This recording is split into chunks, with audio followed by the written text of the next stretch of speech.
You say you're afraid of death, you avoid thinking about it, push it to the back of your mind, distract yourself whenever mortality becomes too real. But here's what you won't admit. What you can barely acknowledge even to yourself, you're not actually living. You're going through motions, following scripts, performing a life that looks acceptable from the outside but feels hollow from the inside. You wake up, go to work you don't care about, have conversations that mean nothing, pursue goals that don't excite you, maintain relationships out of obligation rather than desire. You're breathing, functioning, existing, but you're not alive. Not really, not in any way that matters. And the truly terrifying part isn't that. You're not living, it's that you've chosen this. You had opportunities to live fully, to pursue what you actually wanted, to express who you actually are, to take risks that would make existence feel real, but you didn't take them. You chose safety over aliveness, approval over authenticity, comfortable routine over genuine engagement. You chose a half-life that wouldn't challenge you, wouldn't threaten you, wouldn't demand everything you have. And now you're trapped in an existence that's so safe, so controlled, so risk-free that nothing in it feels real anymore. Here's what makes it unbearable. You know you're doing this. You feel the deadness of your comfortable routine. You recognize the emptiness of performing a life instead of living one. You're aware that you're sacrificing aliveness for security, trading intensity for comfort, choosing slow death over the risk of actually living, but you keep making the same choice. Every day you choose safety over aliveness. Every week you choose what's expected over what's authentic.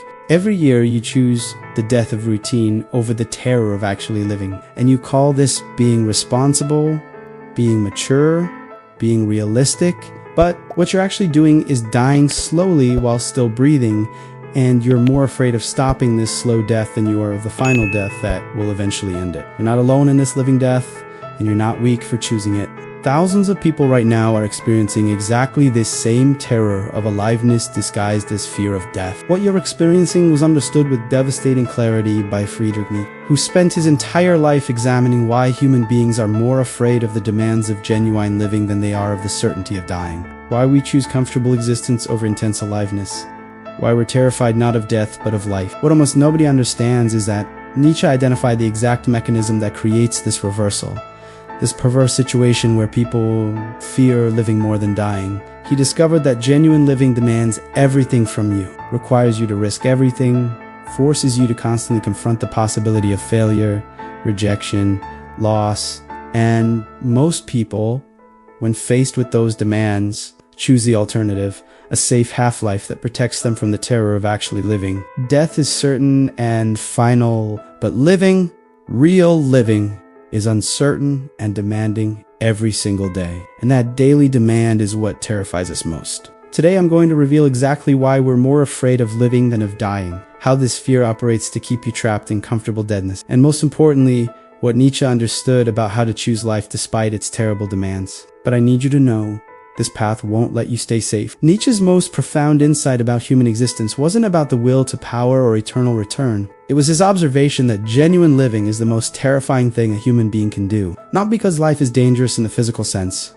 though it can be, but because real living demands that you show up fully, risk everything repeatedly, face constant uncertainty, tolerate the possibility of total failure. And most human beings, when confronted with these demands, choose the alternative. They choose to stop living while still breathing, to create a safe existence that protects them from the terror that genuine aliveness requires. Consider what genuine living actually demands. It means pursuing what you actually want instead of what's safe. It means expressing who you actually are instead of who's acceptable. It means having real conversations that might end relationships instead of comfortable small talk that maintains them. It means creating things that might fail instead of doing nothing that can't be criticized. It means loving people you might lose instead of maintaining emotional distance from everyone. It means taking risks where you might look foolish instead of staying in your lane where you're protected. Real living means making yourself vulnerable every single day to the possibility that you'll fail.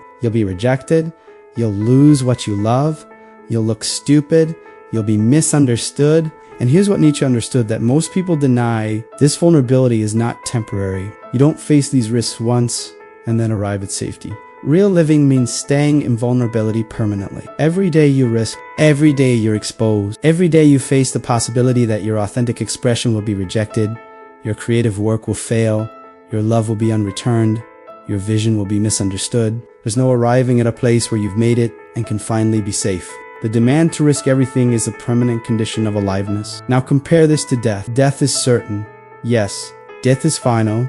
Yes. But death makes no demands on you. Death doesn't require courage. Death doesn't ask you to risk rejection or face failure or expose yourself to judgment. Death will come whether you're brave or cowardly, whether you lived fully or hid completely. Death is easy compared to the constant demanding terror of actually living. And this is why, though we claim to fear death, we actually fear life more. Because life demands everything and death demands nothing. Think about the last time you had an opportunity to really live, to do something authentic and risky and real. Maybe it was pursuing someone you were attracted to and risking rejection. Maybe it was sharing creative work and risking criticism. Maybe it was changing careers and risking failure. Maybe it was having a real conversation and risking conflict. What did you do? If you're honest, you probably chose safety. You didn't pursue them. You didn't share your work. You didn't change careers. You didn't have the conversation, not because you were afraid of dying, but because you were afraid of the vulnerability that living requires. And every time you make that choice, every time you choose safety over aliveness, something in you dies. Not dramatically, not all at once, but incrementally, gradually, a little death every day until you've created an existence so safe that nothing in it threatens you because nothing in it is real. You've traded the terror of living for the comfort of existing, and you call this being smart, being mature, being realistic. But what you've actually done is chosen slow death over intense life because the demands of intense life were too terrifying to face. Nietzsche identified 3 types of people in relation to this choice between comfortable existence and terrifying aliveness. Understanding which type you are will determine whether you spend your remaining time hiding from life or finally living it. Type 1 is what Nietzsche called the last man, the person who has completely chosen safety over aliveness and doesn't even recognize what they've lost. The last man has optimized existence for comfort, eliminated all risks, avoided all vulnerability. They have the safe job, the predictable routine, the comfortable relationships that never demand anything real, and they're not suffering in obvious ways. They're content. They've successfully created a life where nothing can hurt them because nothing in it is intense enough to hurt. They've eliminated the terror of living by eliminating living itself. You recognize last men everywhere. They speak in cliches, never have original thoughts, never take risks. Their relationships are superficial because depth is vulnerable. Their work is mediocre because excellence is risky. Their dreams are small because big dreams demand everything. And they judge anyone who chooses differently, anyone who pursues real living, as foolish, irresponsible, not understanding that the smart thing is to minimize risk and maximize comfort. The last man has solved the problem of the terror of living by ceasing to live, and they call this solution wisdom. Type 2 is the divided one. The person who wants to live, but is paralyzed by the terror that living demands. This is you. You feel the deadness of your safe existence. You recognize that you're not really living. Part of you desperately wants to break free, to finally pursue what you actually want, to express who you actually are, to live with intensity and authenticity. But another part is absolutely terrified of what that would require. The vulnerability, the risk, the constant exposure to possible failure and rejection and loss, so you remain divided, wanting aliveness but choosing safety, recognizing your deadness but unable to face the terror that would end it. The divided one experiences a unique form of suffering. They're aware enough to know they're not living, but too afraid to start. They watch their life pass in safe routine while feeling the ache of unlived potential. They have moments of courage where they almost take the risk, almost make the change, almost choose aliveness, but then the terror returns and they retreat back into safety, back into the familiar deadness that at least doesn't demand everything from them. They're dying slowly while being fully conscious of it, and that consciousness makes it worse because they know they're choosing it. Type 3 is what Nietzsche called the life affirmer, or the tragic hero, the person who has accepted the terror of living and chosen it anyway. The life affirmer understands that real living demands constant vulnerability, constant risk, constant exposure to possible failure and loss, and instead of letting that terror drive them into safety, they've chosen to face it. They pursue what they actually want, knowing they might not get it, They express who they actually are, knowing they might be rejected. They create knowing their work might fail. They love knowing they'll lose what they love. They live fully knowing that. Living fully means perpetual terror. But here's what's critical. The life affirmer hasn't overcome fear. They're not braver than you in the sense of feeling less afraid. What's different is their relationship to fear. They've accepted that the terror of living is the price of aliveness. That vulnerability is not something to overcome, but something to embrace as the condition of real existence. They've stopped waiting to feel safe before they live and accepted that living means never feeling safe. And this acceptance transforms everything. If you're experiencing the paralysis of wanting to live but being terrified of what living demands, you need to understand the specific traps that keep you choosing safety over aliveness. The first trap is waiting for courage before you act. You think you need to stop being afraid before you can start living, that you need to overcome the terror before you can face the vulnerability. But Nietzsche understood that courage doesn't precede action. Courage is action despite fear. You don't become brave and then start living. You start living despite terror, and that creates courage. As long as you're waiting to feel ready, you're just avoiding the demand. The second trap is believing that safety is actually safer than risk. You choose the safe job, the predictable routine, the comfortable relationships because you think you're protecting yourself. But Nietzsche saw that this safety is an illusion. You're not protecting yourself from suffering. You're guaranteeing a specific kind of suffering.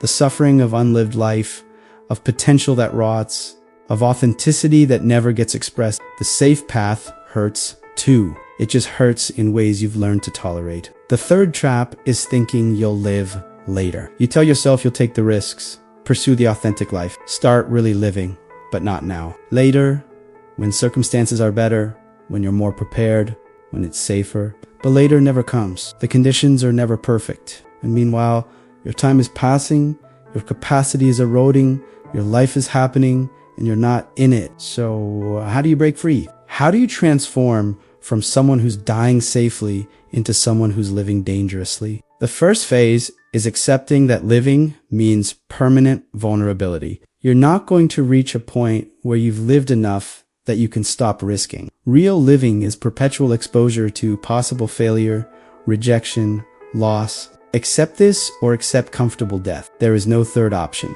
The second phase is starting with the smallest possible risk. You don't transform overnight from safe existence to full aliveness.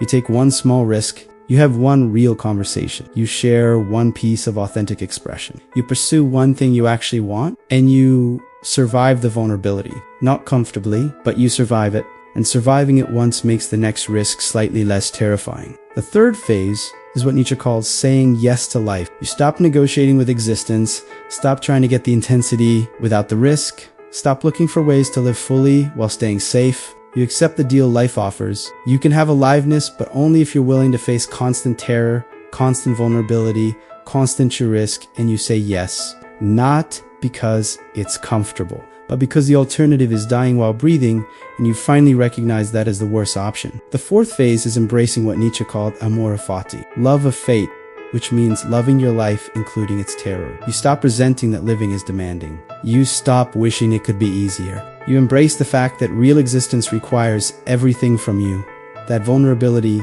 is the price of aliveness, that the terror you feel is evidence you're finally living instead of just existing. Remember that safe existence you've built, that comfortable routine that protects you from having to risk anything real, it's not safety, it's slow death. Every day you spend protected from vulnerability is a day you're not living. You think you're being smart by avoiding risk, but you're actually choosing the certainty of unlived life over the possibility of failure in lived life. And that's a worse deal than you realize. Nietzsche understood that we're more afraid of living than of dying because living demands everything and death demands nothing. Living requires you to show up every day, risk everything repeatedly, face constant vulnerability. Death just happens. You don't have to be brave for death. You have to be brave for life. And most people, when they truly understand what life demands, choose the comfortable alternative. They stop living while claiming to fear death. But you're not most people, or you don't have to be.